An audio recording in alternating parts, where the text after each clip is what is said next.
الحمد لله نحمده ونستعينه ونستغفره ونعوذ بالله من شرور أنفسنا ومن سيئات أعمالنا من يهده الله فلا مضل له ومن يضلله فلا هادي له ونشهد أن لا إله إلا الله وحده لا شريك له الذي أرسله بالحق بشيرا ونذيرا وداعيا إلى الله بإذنه وسراجا منيرا أما بعد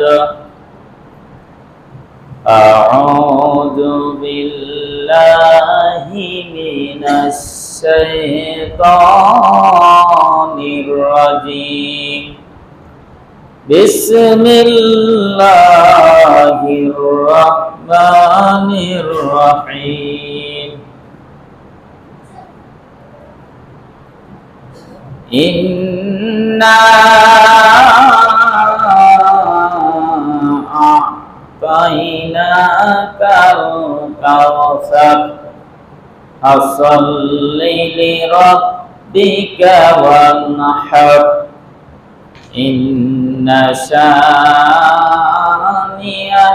هو الأبتر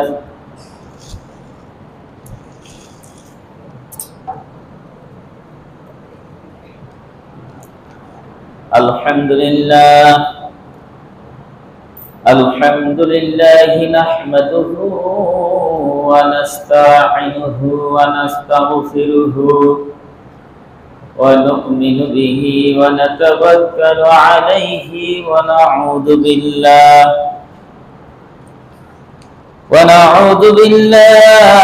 من شرور أنفسنا ومن سيئات أعمالنا من يهده الله فلا مضل له ومن يضلله فلا هادي له ونشهد أن لا إله إلا الله وحده لا شريك له الذي أرسله بالحق بشيرا ونذيرا وداعيا إلى الله بإذنه وسراجا منيرا أما بعد أعوذ بالله من الشيطان الرجيم بسم الله الرحمن الرحيم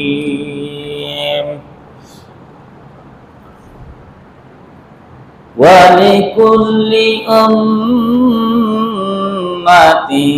جعلنا منسكا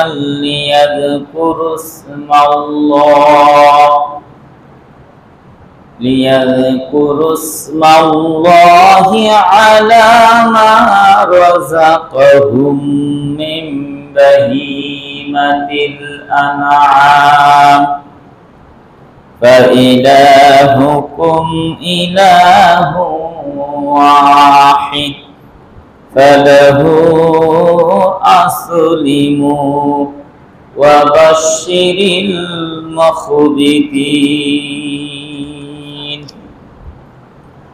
وقال الله تعالى في كلامه المجيد والفرقانه الحميد رب هب لي من الصالحين فبشرناه بغلام حليم وعن أبي هريرة رضي الله تعالى عنه قال قال رسول الله صلى الله عليه وسلم মান কানা লাহু সাআতা ওয়া লাম ইউজাহি ফালা ইয়াকরিবান্না মুসাল্লানা, রাওয়াহু তিরমিজি ওয়া ইবনে মাজাহ। আলহামদুলিল্লাহ, আমরা সর্বপ্রথমে সেই মহান রব্বুল আলামিনের দরবারে শুকরিয়া জ্ঞাপন করি যে মহান রব্বুল আলামিন আমাদেরকে বিগত একটি সপ্তাহ অতিবাহিত হওয়ার পর এই সালাতুল জুমার মসজিদে আসার তৌফিক দান করেছেন। এই জন্য সেই মহান রব্বুল আলামিনের দরবারে শুকরিয়া জ্ঞাপন করছি, সকলে বলছি আলহামদুলিল্লাহ। লক্ষ কোটি দুরূদ ও তাসলিমা বর্ষিত হোক বিশ্ব নবীর প্রতি, সকলে বলছি সাল্লাল্লাহু আলাইহি ওয়াসাল্লাম। সম্মানিত উপস্থিতি, আমি আজকে আপনাদের সামনে আলোচনা করতে চাই কুরবানির ইতিহাস ও তাৎপর্য ফজিলত সম্পর্কে। তারপর জিলহজ মাসের আগে যেহেতু আরেকটি জুমা পাওয়া যাবে, সেহেতু তাদের উপর কুরবানি ফরজ, কারা কুরবানি দিবে এই বিষয়টা সামনে সপ্তাহে আলোচনা করা হবে। তো আজকে কুরবানির ইতিহাস এবং তাৎপর্য ও গুরুত্ব এই সম্পর্কে আপনাদের সামনে সংক্ষেপে তুলে ধরবো ইনশাআল্লাহ। আমরা কুরবানি প্রতি বছর মুসলমানেরা দিয়ে থাকি ঈদুল আজহার দিন। এই কুরবান শব্দটি হচ্ছে আরবি, এটি ফার্সি এবং উর্দুতে কুরবানি হিসাবে বলা হয় এবং এটার অর্থ হচ্ছে ইয়াতাকাররাবু ইলাল্লাহ, আল্লাহর নিকটবর্তী হওয়া, আল্লাহ নৈকট্য লাভ করা। অর্থাৎ কুরবানির মাধ্যম দিয়ে কিন্তু আমরা আল্লাহকে পাওয়ার জন্য, আল্লাহকে রাজি খুশি করার জন্য, আল্লাহকে খুশি করার জন্য কিন্তু কুরবানিটা দিয়ে থাকি।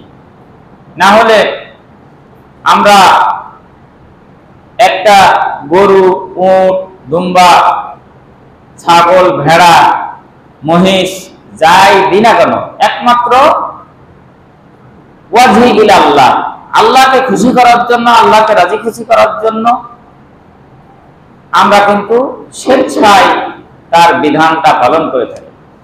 এই কুরবানির ইতিহাস হযরত আদম আলাইহিস সালাম থেকে শুরু করেই কুরবানির ইতিহাসটা চলে এসেছে।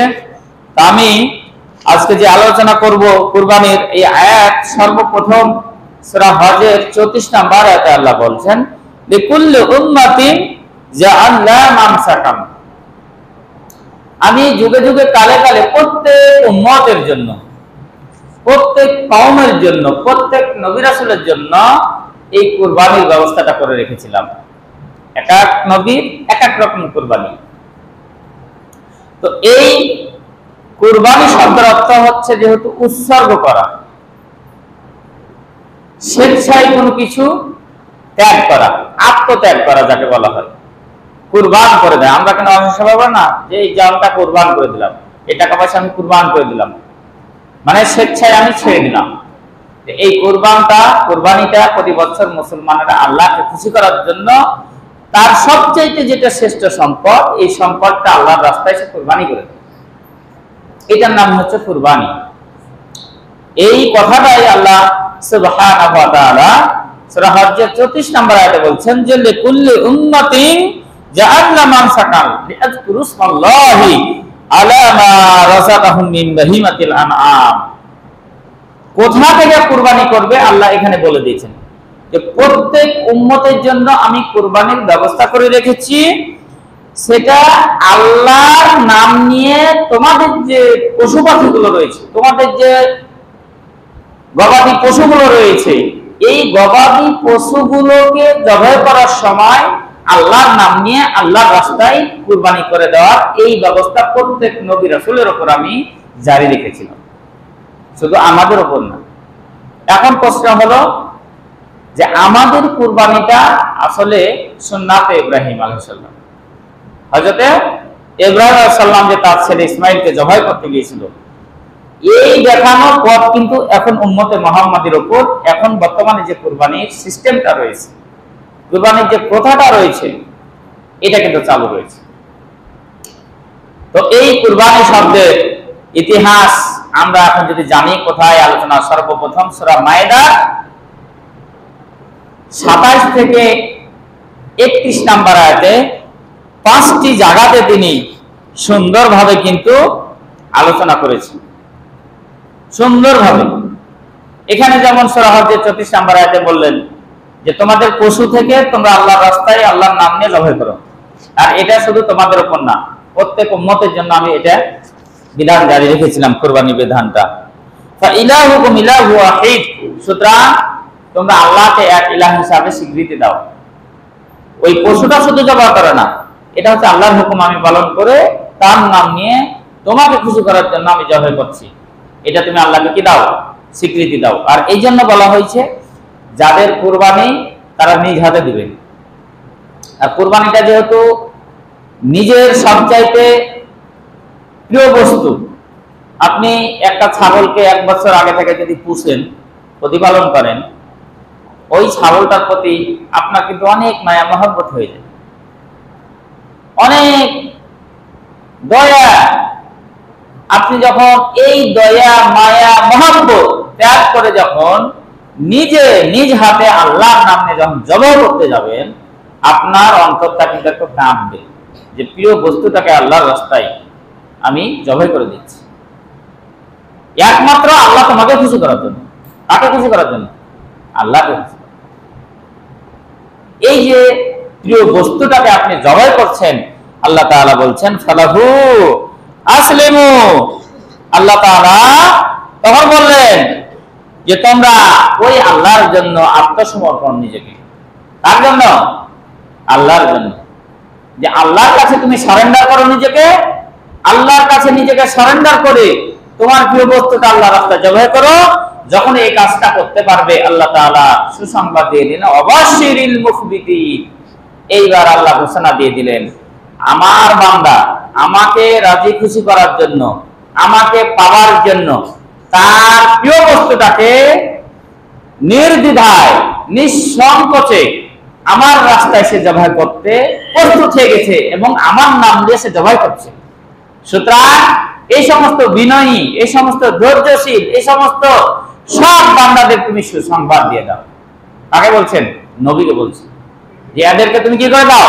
সুসংবাদ দিয়ে দাও যে তোমরা যেমন আমার রাস্তায় আমাকে খুশি করার জন্য তোমার প্রিয় বস্তু দিলে, আমি তোমাদেরকে খুশি করে দিচ্ছি যে মরার পর আমার সুখময় স্থান রয়েছে তোমাদের জন্য, সেই জান্নাত আমি তোমাদের জন্য লিখে দেব ইনশাআল্লাহ।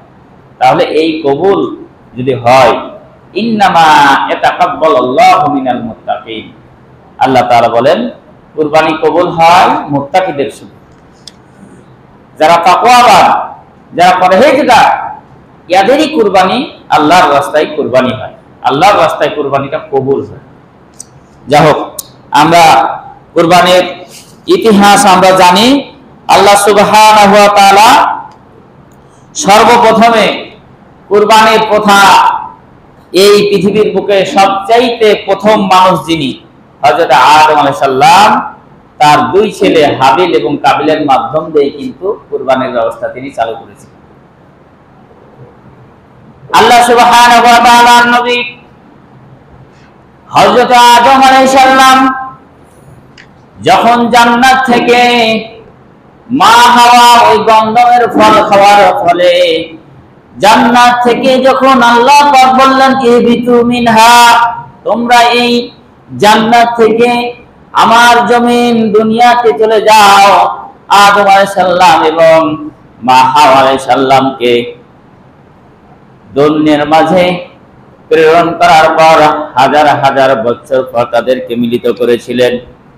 তারপর আল্লাহ সুবহানাহু ওয়া তাআলা এই জমিনে আদম এবং মা হাওয়া আলাইহিস সালামের মাধ্যম দিয়ে আজকে তামাম বিশ্বে যত কোটি কোটি মানুষ এই পৃথিবীর মাঝে এসেছিল, বর্তমানে যারা বেঁচে আছে এবং কিয়ামত পর্যন্ত যারা এই দুনিয়ার বুকে আসবে, ওই আদম আলাইহিস সালাম এবং মা হাওয়া আলাইহিস সালামের পেট থেকেই সবাই এসেছে।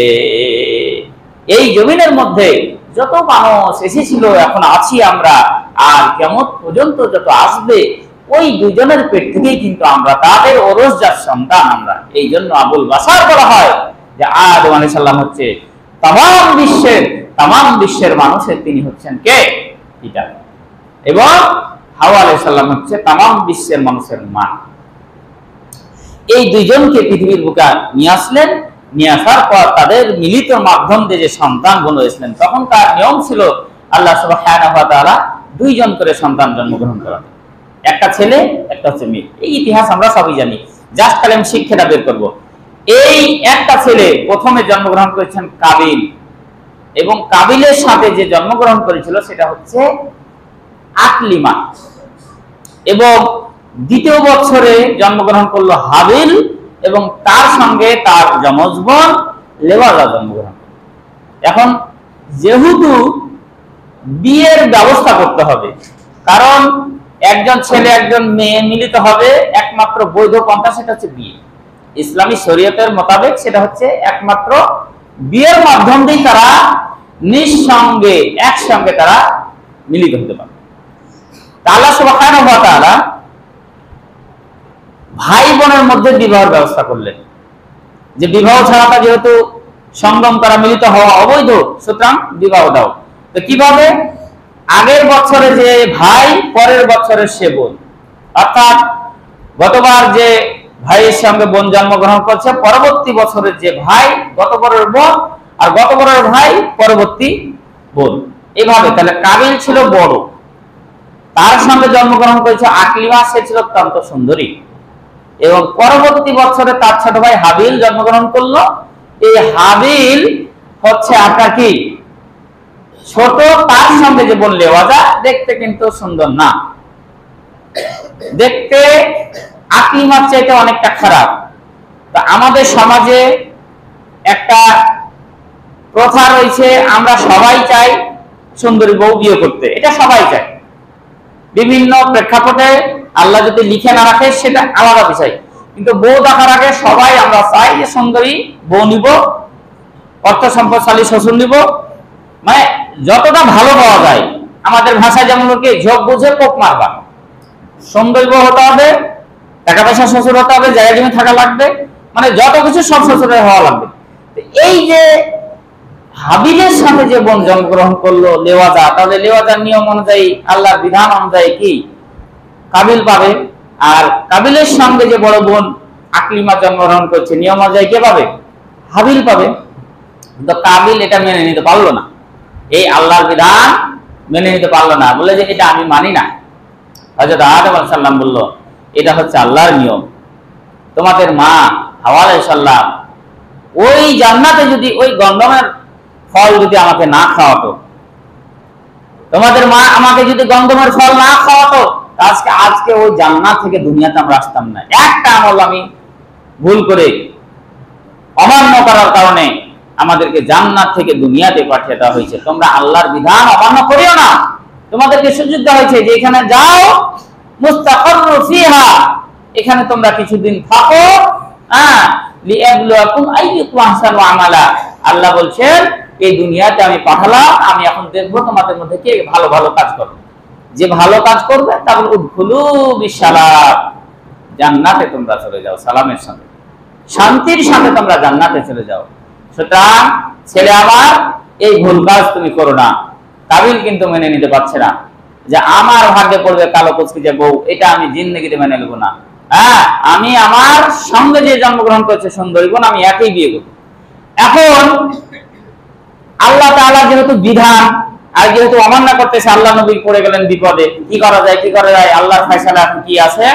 আল্লাহ সুবহানাহু ওয়া তাআলা সূরা মায়েদার 27 থেকে 31 নম্বর আয়াতে সুন্দরভাবে তিনি এই পূর্ণাঙ্গ বিস্তারিত আলোচনা করে দিলেন। আল্লাহ রাব্বুল আলামিন বলেন, ওয়াতুলু আলাইহিম নাবা'a বুনাই আদম বিল হক إذ قربا قربانا فتقبل من أحدهما ولم يتقبل من الآخر। যখন আল্লাহর বিধান চলে আসলো, হযরত আদম আলাইহিস সালাম তার দুইজন সন্তানকে ডাক দিয়ে বললেন, ছেলেরা আমার শোনো, তোমাদের জন্য আল্লাহ ফয়সালা করে দিয়েছেন কে আকলিমাকে বিয়ে করবে, কে লেওয়াজাকে বিয়ে করবে। আল্লাহ রাব্বুল আলামিন, তোমাদের রব, আমার রব, तमाम বিশ্বের রব ফয়সালা করে দিয়েছেন, এই ফয়সালা তোমরা মেনে নাও।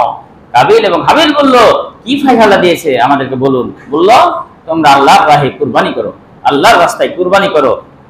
তো হাবিল তিনি কিন্তু দুম্বা, উট এগুলো তিনি পালন করতেন, এগুলো তিনি পুষতেন। হযরতে হাবিল তার দুম্বা এবং উটের মধ্য থেকে সবচাইতে যেটা হৃষ্টপুষ্ট ভালো দেখতে, সবচাইতে যেটা সুন্দর তার চোখে যেটা মনে লেগেছে, আমার দুম্বা এবং উটের মধ্যে এটাই সবচাইতে দামি, এটাই সবচাইতে ভালো, এই ভালোটা তিনি আল্লাহর রাস্তায় কুরবানি করার জন্য বাছাই করলেন। আর কাবিল তিনি কৃষি কাজ করতেন, তিনি ক্ষেত খামার করতেন।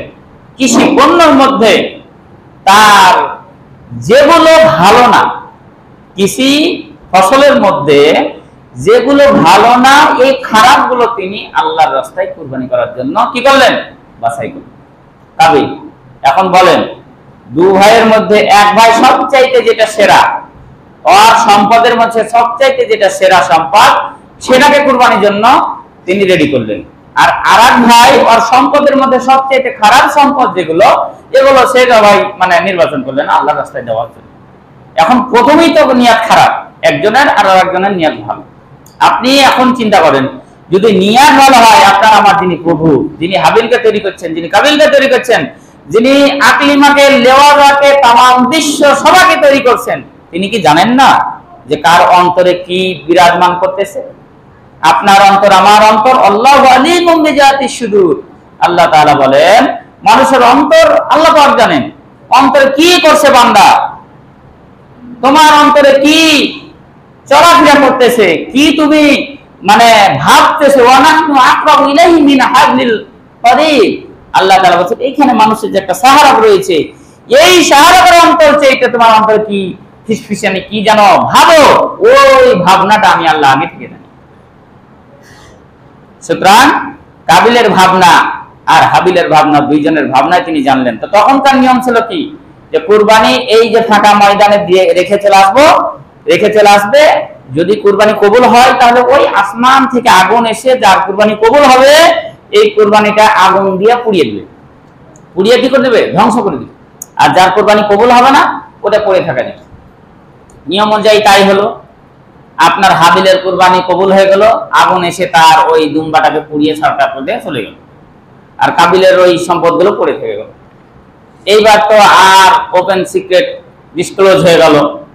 এখন গোপনীয়তা সব মানে কার অন্তর কি ছিল, কি নিয়তে দিয়েছিল, আল্লাহর কাছে কবুল, মানুষের কাছে প্রকাশ পেয়ে গেল, তার বাপ তো বুঝে গেল। এখন বলছে, ছেলে আমার, তোমার কুরবানি যেহেতু কবুল হয়নি, কাবিলকে বলতেছে, এখন তোমার ভাগ্যে ওই লেওয়াজা। আর হাবিল যেহেতু কুরবানি কবুল হয়েছে, আল্লাহ ফয়সালা দিয়েছে, এখন তার ভাগ্যে তোমার জমজবর আকলিমা এখন বিয়ে করতে পারবে। এই কথা সে কিন্তু মানে নিতে পারলো না, এই কথা সে মানে নিতে পারলো না। সে বলল, যখন হাবিলের কুরবানি কবুল হয়ে গেল, কাবিলের কুরবানি যখন বিনায় হয়ে গেল, যখন বাদ হয়ে গেল, কুরবানি যখন গ্রহণ করা হলো না, সে রাগে ফসে বলল, লা আতুলান্নাকা, আমি অবশ্যই তোমাকে হত্যা করব। কাকে? কাবিল হাবিলকে বলছে, আমি অবশ্যই তোমাকে হত্যা করব। তুমি আমার সাথে বাটপারি করছো, তুমি হচ্ছে আমার ছোট আর আমি হচ্ছি তোমার বড়।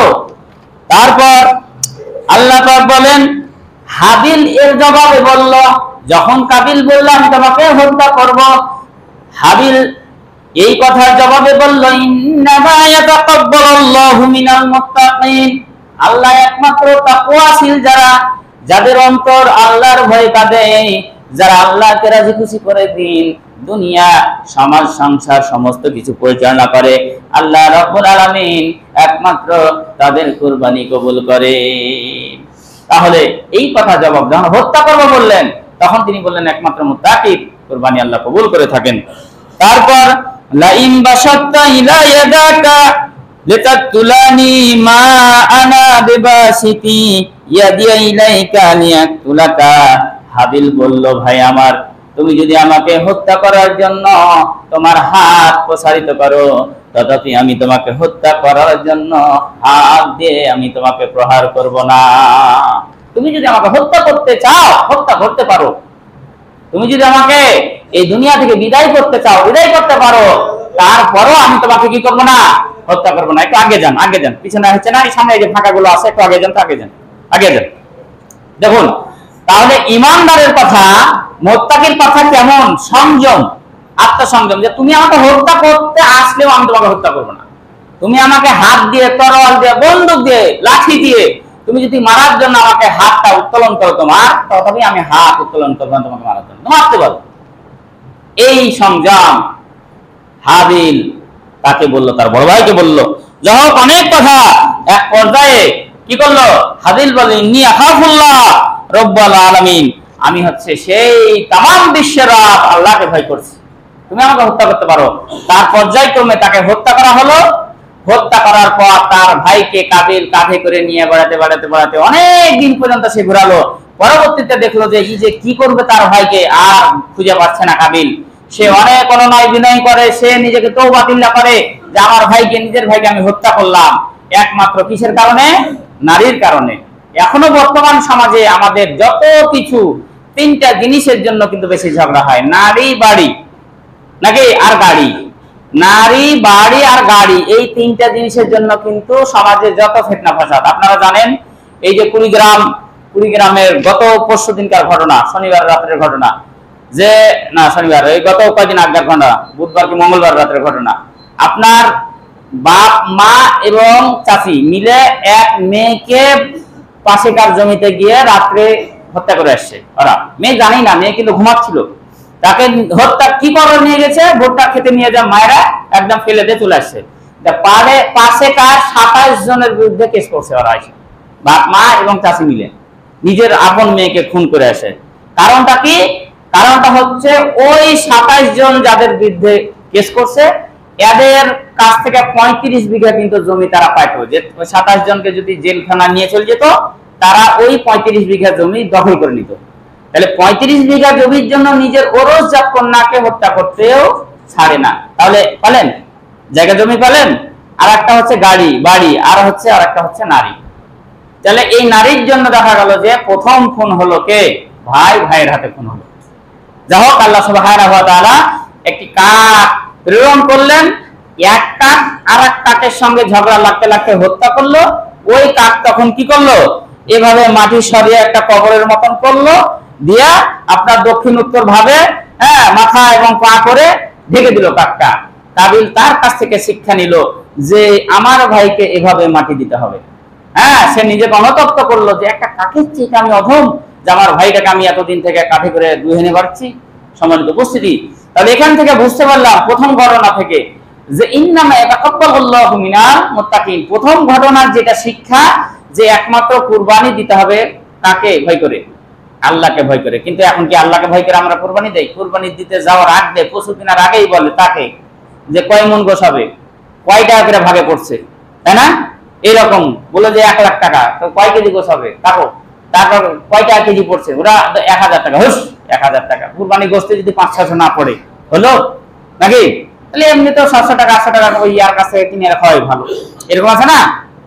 তাহলে সর্বপ্রথম আপনাকে চিন্তা করতে হবে যে কুরবানি দিচ্ছি কাকে রাজি করার জন্য, আল্লাহকে রাজি করার জন্য। আপনার 1000 পড়লো বা 1500 পড়লো, ওটা দেখে লাভ নাই। আপনার টাকা আছে, আপনি 1500 টাকাটা দেন।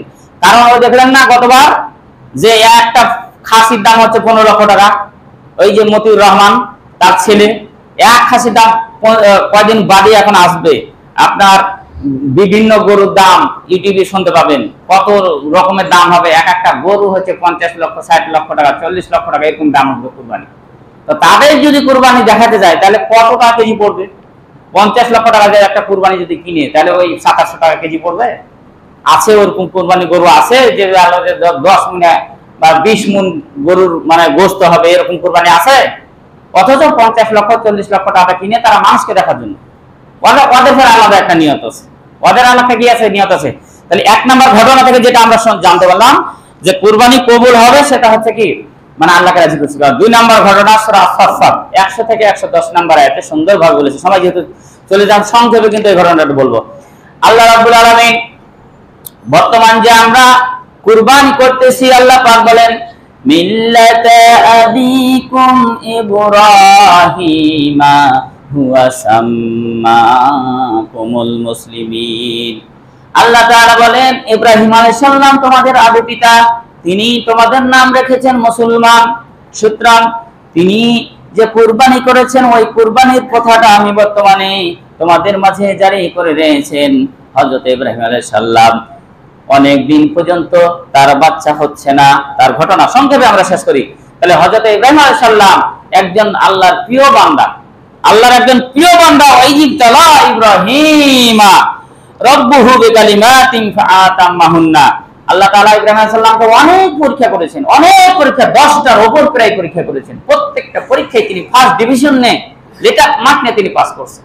প্রত্যেকটা পরীক্ষাতে তিনি পাস করছেন। তো হযরত ইব্রাহিম আলাইহিস সালামকে এই যে দেখুন একটা পরীক্ষা নিল, যে অনেক দিন পর্যন্ত তিনি বাচ্চা হন না, প্রায় 82 বছর পর্যন্ত বাচ্চা হয়নি। কত বছর? 82 বছর যে দোয়া কবুল হয়েছে, 82 বছর বয়সে যে তার দোয়া কবুল করছেন কে? আল্লাহ। 82 বছর বয়স। তাহলে 82 বছরের আগে একটা মানুষ বিয়ে করে কয় বছরে? মোটামুটি 15-20 বছরের ছেলে ধরি, 20-25 বছরে যদি বিয়ে করে, তাহলে এই বিয়ে করার পর 82 বছর বয়স পর্যন্ত সে বসেছিল? সে কি মানে সন্তান জন্মদানের জন্য চেষ্টা করেনি? চেষ্টা করছে। আমাদের তো 2 বছর 3 বছর 5 বছর যদি বাচ্চা না হয়, ওই অ্যালোপ্যাথি ওষুধ শেষ হয়ে যায় বাচ্চা হয়, তারপর হচ্ছে হোমিও শেষ হয়, কবিরাজি শেষ হয়, ওর পীর বাবা, দরজ বাবা, ও যত কিছু বাবা আবা সব আছে, ও সবার কাছে 5 বছর যে শেষ করে ফেলবে যদি বাচ্চা কাচ্চা না হয়। যদি না হয় 5 বছরের পর ওই মেয়েকে ঘাড়ে লাথি দিয়ে বিদায় করে দেয়, আর একটা বিয়ে করলে আসে। এই বংশের বাতি জ্বালাতে পারবে না, এই বংশের বাতি কি করবে না? জ্বালাতে পারবে না। লাথা তার একজনকে কি কর, বিয়ে করলে, নাহলে তুই থাকলে থাক, তুই বান্ধা, তোর হচ্ছে মুখ দেখাও পা, অকবার আর একটা বিয়ে করবে, হয় না হলে স্যান্ডিং মারবে, অন্য আর একটা মেয়ের সঙ্গে পরকিয়া করবে, করে না? অনেক করে। তাহলে 82 বছর বয়সে যে বাচ্চা জন্য আল্লাহ কি ঘোষণা দিলে, হ্যাঁ এখন তোমার বাচ্চা হবে, 82 বছর বয়সে। তাহলে আল্লাহ নবী কত ধৈর্য ছিল, এতদিন পর একটা বাচ্চা হলো। আল্লাহ রাব্বুল আলামিন ওই কথাটা বললেন, রব্বি হাবলি মিনাস সালিহিন। আল্লাহ তাআলা নবী আল্লাহর কাছে দোয়া করলেন, আল্লাহ গো আমাকে একটা সহনশীল বাচ্চা দান করো, আমাকে এমন একটা সন্তান দান করো যে এই সন্তান হবে এমন ধৈর্যশীল, এমন সৎ কর্মশীল বাচ্চা, এইরকম বাচ্চা আমাকে দান করো। তাহলে যারা পিতা রয়েছি, যারা আমরা বাবা রয়েছি, আমাদের উচিত হবে যে আল্লাহর কাছে সৎ সন্তান দান করা, সৎ সন্তানের জন্য দোয়া কবুল করা, দোয়ার আবেদন করা। তারপর আল্লাহ পাক বলেন, ফাবাশশারনাহু বিগুলামিন হালিম। যখন ইব্রাহিম সৎ সন্তান চাইল দীর্ঘ 82 বছর বয়সে, আমি তার দোয়া কবুল করলাম, তাকে সুসংবাদ দিয়ে দিলাম। হযরত ইব্রাহিম সাল্লামকে আল্লাহ বললেন, তোমাকে এমন একটা পরম ধৈর্যশীলের সন্তানের আমি তোমাকে সুসংবাদ দান করলাম, এমন সন্তান যে তুমি যেটা বলবে সেটাই শুনবে। দেখুন আল্লাহ সুবহানাহু ওয়া তাআলার পরীক্ষাটা, 1 নম্বর পরীক্ষা গেল কি, দীর্ঘকাল পর্যন্ত তার বাচ্চা হচ্ছিল না, এইবার বাচ্চা হলো।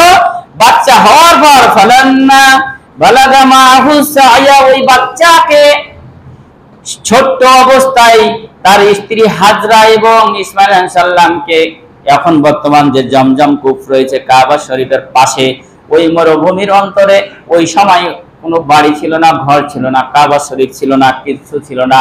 হযরত নূহ আলাইহিস সালামের প্লাবনে কাবা শরীফ সহ সব কিছু ডুবে মরুভূমি হয়ে গিয়েছিল। ওই মরুভূমিতে হাজরা এবং ইসমাঈলকে বলল যে রেখে চলে আসো। দেখেন এক দীর্ঘ সময় বাচ্চা, তারপর বলে আবার রেখে আসো। এই দ্বিতীয় পরীক্ষা তো সে পাস, এটাও রেখে চলে আসলো আল্লাহর উপর বিশ্বাস করে। হযরত হাজরা এবং ইসমাঈল ওই মরুভূমির বুকে আল্লাহর উপর বিশ্বাস করে থেকে গেলেন। যখন বাচ্চা 13 বছর বয়স হয়ে গেল, চলাফেরা যখন করতে লাগলো, আল্লাহ রাব্বুল আলামিন এখনো পরীক্ষা শেষ করলেন। আবার ইব্রাহিমকে বললেন, তুমি তোমার সবচাইতে সুন্দর যেটা বস্তু, তোমার সবচাইতে প্রিয় যেটা সম্পদ, সেটা আল্লাহর রাস্তায় কুরবানি করো। তাকে স্বপ্নে দেখালো, স্বপ্নে একবার দেখালো। 8ই জিলহজ, এই যে জিলহজ মাসের 8 তারিখে প্রথম স্বপ্ন দেখা হলো। তিনি কিছু উট আল্লাহর রাস্তায় কুরবানি করলেন, কবুল হলো না। কি হলো না? কবুল হলো না। আবার দ্বিতীয় দিন তাকে স্বপ্নে দেখা হলো, ইব্রাহিম তুমি আল্লাহর রাস্তায় তোমার প্রিয় সম্পদ, প্রিয় বস্তু কুরবানি করো। তিনি বুঝলেন এখনো কুরবানি কবুল হয় নাই, তিনি আরো বেশি কুরবানি করলেন। তৃতীয় দিন আল্লাহ পাক বলেন, ইব্রাহিম তুমি কি আমার কথা শুনবা না? তোমার প্রিয় বস্তু, এই প্রিয় বস্তু তুমি তোমার রবের কাছে সুপর্দ করে দাও। ইব্রাহিম আলাইহিস সালাম বললেন, আমার উট ছিল প্রিয়, আমার অন্যান্য সম্পদ ছিল প্রিয়, আমি 2 দিন দিলাম, কবুল করলো না। তিনি তৎক্ষণাৎ মা ধরলেন, 84 বছর বয়সে আমি সন্তান পেয়েছি, ওই সন্তান আমার সবচেয়ে প্রিয়, ওই সন্তানের চাইতে প্রিয় বস্তু আমার কাছে আর কিছু হতে না পারে। তিনি ওই সন্তানের কাছে চলে গেলেন। দেখেন, তার খোঁজ খবর কিচ্ছু নাই। আপনি মনে করেন জন্মগ্রহণ করে শ্বশুর বাড়িতে যে কোনো আপনার স্ত্রী সন্তানকে ফেলে রাখবেন, 20 বছর পর যাবেন, ওই স্ত্রী বা ওই সন্তান আপনাকে বাড়িতে উঠা নেবে? আমাকে নিবে? আপনাকে পরিচয় মানে গ্রহণ করবে? অথচ আল্লাহর নবী ইসমাইল এবং হাজরা তাকে গ্রহণ করলো। গ্রহণ করার পর আল্লাহ সুবহানাহু ওয়া তাআলার কথাটা ইসমাইলকে বললেন, যে এভাবে বললেন, ইয়া বুনাইয়া ইন্নী আরা ফিল মানাম আন্নী আযবাহুকা ফানজুর মাযা তারা। হে আমার প্রিয় বৎস, আমি স্বপ্নে দেখলাম তোমাকে যেন আল্লাহর রাস্তায় আমি জবাই করছি, তোমার মতামত কি বলো? আল্লাহর নবী ইসমাইল আলাইহিস সালাম কত ধৈর্যশীল, কত সহনশীল, কত তাকওয়াশীল, কত সৎকর্মশীল। তিনি বললেন, তুমি যে কথা বলেছে, ইয়া আবাতি ফাল মা তুমারু সাতাজিদুনি ইনশাআল্লাহু মিনাশ সাবিরিন। আল্লাহ যে কথা বলেছেন, আল্লাহ যে অর্ডার করেছেন, সেই অর্ডার আপনি ফলো করেন, সেটা আপনি বাস্তবায়ন করেন। আল্লাহ যদি চায় আমাকে ধৈর্যশীলদের মধ্যে আপনি পাবেন। কি সহনশীল! সরাসরি জবাইয়ের প্রস্তাব দেওয়া হচ্ছে সন্তানকে, আর সন্তান বলছেন, ওই 13 বছর বয়সে সন্তান বলছে যে আপনাকে যে আদেশ করা হয়েছে সেটা আপনি আদেশ পালন করেন। দেখুন, তিনি একজন নবী, আর নবী তার নবীকে বলতেছে। ইব্রাহিম তো নবী, ইসমাইল তো নবী, পরবর্তী নবী। তাহলে ইসমাইল আলাইহিস সালামও বলছেন যে এটা আমার পিতার কথা না, এটা হচ্ছে আল্লাহর কথা। এই আল্লাহর কথা যখন বললেন, তো বললো যে আপনি কি করেন? আপনার রবের কথা আপনি কি করেন? ফলো করেন। এইভাবে কিন্তু 3 দিনকার দিন ইসমাইল আলাইহিস সালামকে যখন নিয়ে গেলেন, উপর করে শুয়ে দিলেন। ফালাম্মা আসলামা ওয়া তাল্লাহু লিল জাবিন। নিয়ে যাওয়ার পর এইভাবে সাধারণত আমরা চিৎ করে শোয়াই, কিন্তু ইসমাইল আলাইহিস সালামকে উপর করে শোয়ালেন। শোয়ার পর তাকে জবাই করতে গেছিলেন। আল্লাহ সুবহানাহু ওয়া তাআলা বলেছেন, ওয়া বাইনা ওয়া ইয়া ইব্রাহিম قد صدقت الرؤيا إنا كذلك نجزي المحسنين إن هذا لهو البلاء المبين وفديناه بذبح عظيم। আল্লাহ সুবহানাহু ওয়া তাআলা ইব্রাহিম আলাইহিস সালামের যে তাকওয়া, অন্তরের যে জজবা, এটা কিন্তু দেখলেন। ইসমাইল আলাইহিস সালাম, ইব্রাহিম আলাইহিস সালাম দুইজনে কিন্তু রাজি হয়ে গেলেন আল্লাহর রাস্তায় কুরবানি হওয়ার জন্য। ইসমাইল আলাইহিস সালাম কুরবানি হবেন, ইব্রাহিম আলাইহিস সালাম কুরবানি দিবেন। আল্লাহ এত খুশি হয়ে গেলেন, তিনি ডাক দিয়ে বললেন যে আর দরকার নাই, কদ সাদ্দাকতা রুইয়া, তোমার স্বপ্ন তুমি সত্য পরিণত করেছো, এটাই আমি দেখতে চেয়েছিলাম, এটাই আমি দেখতে চেয়েছিলাম। আর আমার নবী ইসমাইল তিনিও রাজি হয়েছেন, এটাও দেখতে চেয়েছিলাম। ফাদাইনাহু বিযিবহিন আযীম। ইসমাইল আলাইহিস সালামকে হঠাৎ আসমান থেকে একটা দুম্বা, জান্নাত থেকে একটা দুম্বা নিয়ে এসে দুম্বা জবাই করা হলো। ওই দুম্বা, উট, বকরি, খাসি, মহিষ এখন বর্তমানে আমাদের জন্য কি রয়েছে? জারি রয়েছে। তাহলে কুরবানি থেকে একটা শিক্ষা পেলাম যে রবকে খুশি করার জন্য কুরবানিটা করা লাগবে, এবং তাকওয়াশীল হতে হবে, এবং নিঃশর্তভাবে আপনাকে কুরবানি করতে হবে। কারণ আপনার সম্পদে সবচেয়ে যেটা ভালো সেটা কিন্তু আপনাকে কুরবানি করতে হবে, মানে দান করার অভ্যাস করতে হবে। আল্লাহ পাক আমাদের সকলকে যেন এই ইব্রাহিম আলাইহিস সালামের যে কুরবানির প্রথা, যিনি যে উদ্দেশ্যে তিনি এই প্রথাটা চালু রেখেছেন, আমরা সকলে যেন সেই উদ্দেশ্যকে কেন্দ্র করে কুরবানিটা দিতে পারি, এবং আল্লাহ পাক আমাদের সকলকে কুরবানি যেন কবুল করে নেয়। এই যে যেহেতু ইতিহাস একটু থেকে গেল, সামনে এই সহ কারা কুরবানি দিবে, কুরবানি দাতাদের জন্য কিছু শর্ত আছে, এই বিষয়টা সামনে সামনে আলোচনা করা হবে। এ বলেই আজকে সংক্ষিপ্ত বক্তব্য শেষ করলাম। আমা আলাইনা ইল্লাল বালাগ। আল্লাহুম্মা সাল্লি আলা মুহাম্মাদি ওয়া আলা আলি মুহাম্মাদ কামা